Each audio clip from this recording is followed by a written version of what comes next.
నమస్తే అండి. 3, 4, 5 తరగతులకు సంబంధించి we love reading day 16 activities ఈ వీడియోలో చేయడం జరిగింది. మనం ఈ వీడియోలోకి వెళ్ళబోయే ముందు దయచేసి మా ఛానల్ని సబ్స్క్రైబ్ చేయండి. సబ్స్క్రైబ్ చేసిన తర్వాత పక్కన బెల్ ఐకాన్పై క్లిక్ చేయండి.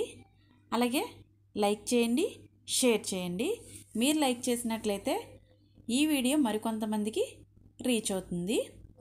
ఈరోజు తెలుగు నీతి కథ మనం నేర్చుకునే కథ పేరు ఈరోజు మనం స్నేహం విలువ అనే కథ గురించి మనం తెలుసుకుందాం. ఒక గ్రామంలో రాము, సోము అని ఇద్దరు పిల్లలు ఉండేవారు. వారిద్దరూ ఒకే పాఠశాలలో చదువుకునేవారు. రాముని తల్లిదండ్రులు బాగా గారం చేశారు. అంతేకాదు అవసరం లేకపోయినా ఖరీదైన దుస్తులు, ఆట వస్తువులు కొనిచ్చేవారు. అలా పెంచడంతో రాముకి బాగా గర్వం పెరిగి తోటి పిల్లలను చులకనగా చూసేవాడు. తన ఆట వస్తువులను వారితో పంచుకోవలసి వస్తుందని ఒంటరిగా ఆడుకోవడం మొదలుపెట్టాడు. సోము అలా కాక అందరితో కలిసిమెలిసి ఉండేవాడు. తన దగ్గర ఉన్న వాటిని అందరికీ పంచేవాడు. ఒకరోజు రాము కొత్త బంతితో ఆడుకోవడం చూసి, సోము, నీ బంతి భలే బాగుంది, నేను నీతో ఆడుకోవచ్చా అని అడిగాడు. రాము, పో, నేను నీతో ఆడుకోను, అది మా నాన్నగారు నా కోసం ఎంతో ఖరీదు పెట్టి కొన్నారు, నేనొక్కడినే ఆడుకుంటాను అన్నాడు. అలా తన వస్తువులు, దుస్తులతో మాత్రమే ఉంటూ ఎవరితోటి స్నేహం చేయలేదు. కొన్ని సంవత్సరాలు గడిచాయి. రాము ఉన్న గ్రామంలో ఉన్నత పాఠశాల లేదు. అందుకని రాముని పట్టణంలోని ఉన్నత పాఠశాలలో చేర్చారు. అక్కడే హాస్టల్లో ఉంచారు. తల్లిదండ్రులకు దూరంగా ఉండటంతో రాముకి కొత్త వాతావరణంలో ఒంటరితనం మొదలయ్యింది. ఎవరితోటి స్నేహం చేయడం అలవాటు లేక రాము బాధపడుతూ ఏడుస్తూ ఉన్నాడు. అలా ఉండగా ఒకరోజు సోము కనిపించాడు. రాముని చూసి విషయం తెలుసుకున్న సోము, బాధపడుకు రాము, నన్ను కూడా మీ హాస్టల్లో మా తల్లిదండ్రులు చేర్చారు. మనం ఇద్దరం ఒకే ఊరి నుంచి వచ్చాము, మనమిద్దరం ఒకరికొకరు తోడుగా ఉందాం అన్నాడు. రాముకి ధైర్యం వచ్చింది, సంతోషం కలిగింది. గ్రామంలో ఉన్నప్పుడు తను ప్రవర్తించిన తీరు పట్ల సిగ్గుగా అనిపించింది. ఖరీదైన వస్తువులు తనకు తోడును, తృప్తిని ఇవ్వలేదని, అందరితో స్నేహంగా ఉండటం, కలవడం చాలా అవసరమని తెలుసుకున్నాడు. మీరు ఈ కథని చదివారు కదా. ఈ కథకు సంబంధించి నేను కొన్ని క్వశ్చన్స్ అడుగుతాను. వాటికి మీరు సమాధానాలను మీ నోట్బుక్లో నోట్ చేయండి. మొదటి ప్రశ్న, ఈ కథలోని ఇద్దరు మిత్రుల పేర్లు ఏమిటి? రెండో ప్రశ్న, ఖరీదైన వస్తువులను చూసి మురిసిపోయింది ఎవరు? మూడో ప్రశ్న, రాము స్థానంలో నీ ఉంటే ఏమి చేస్తావు? నాలుగో ప్రశ్న, రాము చివరికి ఏం తెలుసుకున్నాడు? ఐదో ప్రశ్న, నీకు ఎంతమంది స్నేహితులు కలరు? వీ లవ్ రీడింగ్లో భాగంగా ఇంగ్లీష్ స్టోరీ రీడింగు. ఈరోజు మనం చదవబోయే స్టోరీ పేరు the lion on the camel. Once there lived a lion with his 3 friends, a crow, a jackal and a leopard. One day camel lost his way and met the lion. The camel asked, "Can I please stay here?"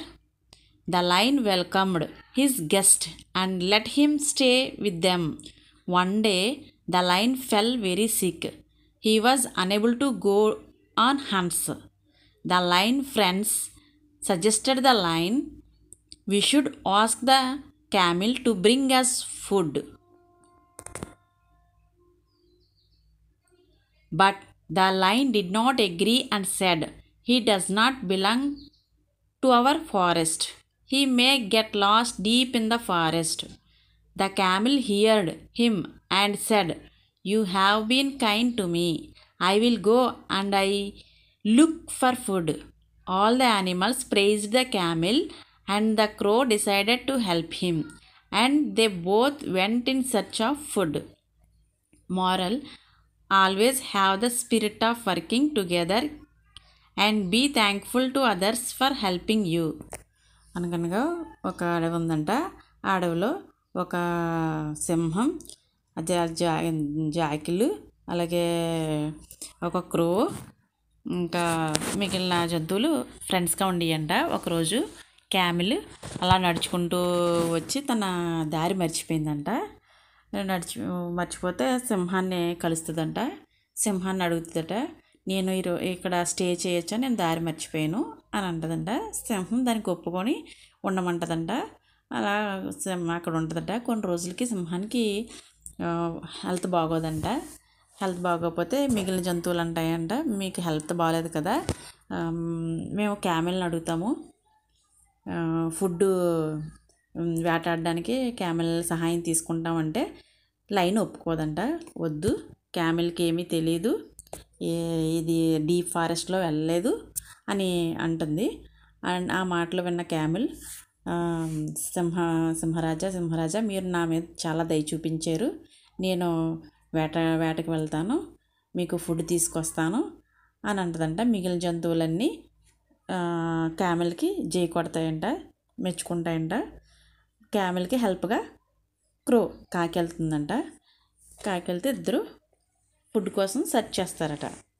అందుకే దీని యొక్క moral ఏమవుతుంది, అందరూ కలిసిమెలిసి ఉంటే కలసుఖం అంటారు. ఈరోజు మనం మ్యాథ్స్కి సంబంధించిన ఒక యాక్టివిటీ ఇచ్చారు. ఇందులో ఆ యాక్టివిటీ చేద్దాం. ఇక్కడ చూడండి, మనకి ఇలా ఇచ్చారు కదా, దీంట్లో plus, minus, into, divided by అనే సింబల్స్ ఉపయోగించి వీటిని మనం ఇలా గీతలు గీయాలి. దీన్ని మీరు మీ నోట్బుక్లో రాసి అక్కడ ఎక్కడైతే ఏ సింబల్ వస్తుందో, ఇక్కడ నేను చూడండి నోట్బుక్లో రాసి ఎలా చేశానో అలాగా మీరు చేయండి.